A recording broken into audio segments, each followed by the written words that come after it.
Hi everyone, it's Bonita from Pennies to Dollars, and I am a Midwestern farm girl from Kansas living on a frugal budget. I was raised by Depression-era parents, and many of their philosophies and lifestyles have carried forward with me. I have learned so much from them now that I am older and I'm able to reflect at some of the things they taught me. Today we are going to talk about the cost of high-paced living. So many times we hear about people talking about simple living nowadays. Let me explain to you what I mean by that. I have always thought that I was a multitasker, and I kind of thought that that was a good thing.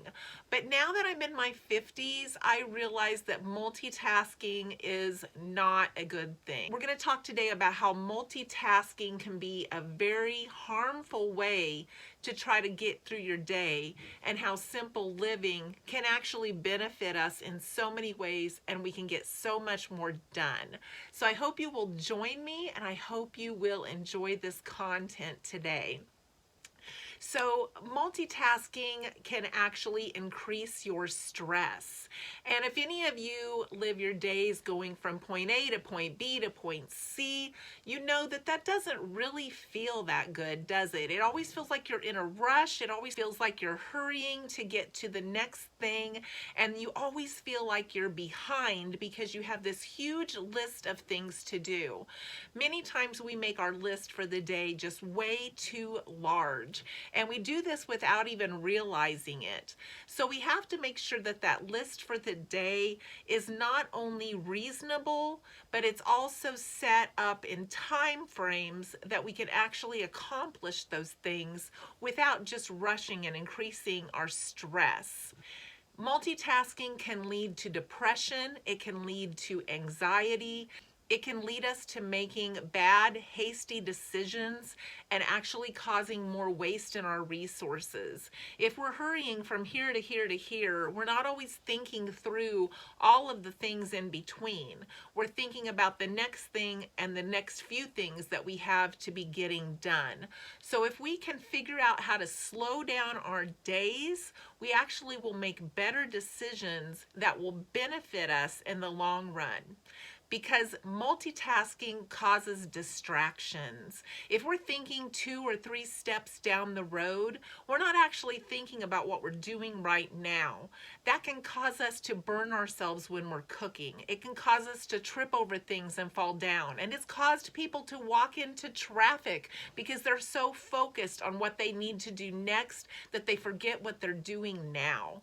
So living in the present, in that very moment, not only can be good for our health, but good for our physical health, because we are rushing and not thinking about what we're doing, which actually can lead to harm.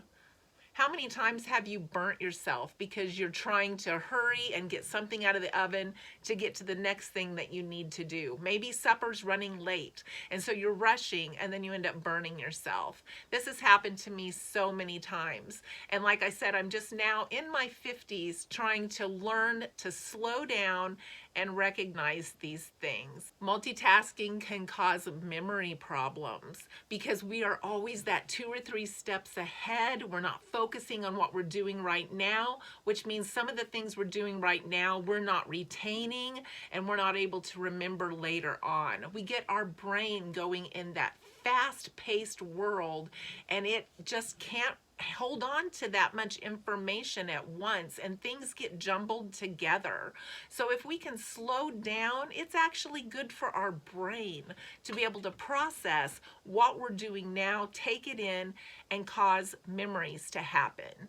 Multitasking affects our concentration and our attention span, because when we're living in that fast pace, our attention isn't what it should be, and our concentration is just out the window. It takes so much energy to operate on high all the time. Just think about if you have something turned on high, your oven, your electric skillet, your heating blanket, any of those things operating on high are going to take more energy. So if we can take them back to that slow living level, that relaxed, comfortable level where we can take it all in and process what we're doing, we will actually use less energy and feel better at the end of the day. So switching between tasks, it comes at a cost. I have found when I spread myself too thin, I don't do anything efficiently or well. My husband will do the dishes and he gets done fast. And I said, how did you get the dishes done so fast? It takes me so long. And he says, I stand there and I do the dishes. He said, you're always trying to do multiple things at once. He said, if you would just stand there and do that task, that would be done and you could move on to the next thing and get that done. And that scattered thinking, being pulled in all of those directions and all of those things that you see you need to get done, makes it where it's hard to focus on any one thing actually getting completed. So if we can slow down and be present, we actually can be more productive and get those things on our to-do list done with less stress and done correctly the first time. But I'm really working on trying to slow down and have more slow living. I have the environment to do it. I live in the country. I don't have the busy city life around me. I don't have a bunch of stimulation with people and traffic and all of that. So I have the right environment to do that. I just have to get in the right mindset to always be present. And that's something that I'm working on. So I thought I would share that with you in case that resonates with you as well. I really feel that it plays into frugal living, not only in contentment, but being able to see what matters and enjoy what you have. I just feel like frugal and simple living go together. Let me know what you think about that. It helps me to appreciate things. It helps me to notice things that I otherwise would just scurry past and not even notice. The first time that I can really remember thinking about slow living is when I was 5 years old. And that may sound totally crazy, but there's a few little incidences from my life, some moments that I think back on when I realized that I experienced slow living and I experienced that feeling of contentment, and that I go back to those memories trying to hold on to that to move forward, because I realized at 5 years old when my teacher would take us to the lunchroom and we would get about a half a pint of that milk with that little tiny straw at our snack break, and she would read to us, that I experienced slow living. Now, when I was 5, she read the book Heidi, and I doubt that it would be allowed to be read to you in schools today. It was a book published back between 1880 and 1881 about a little 5-year-old girl that went to live with her grandpa. And her grandpa wasn't looked upon very well. He didn't go to church like he should. They thought he was kind of a weird little recluse. And she went to live with him, and it benefited her and him so much.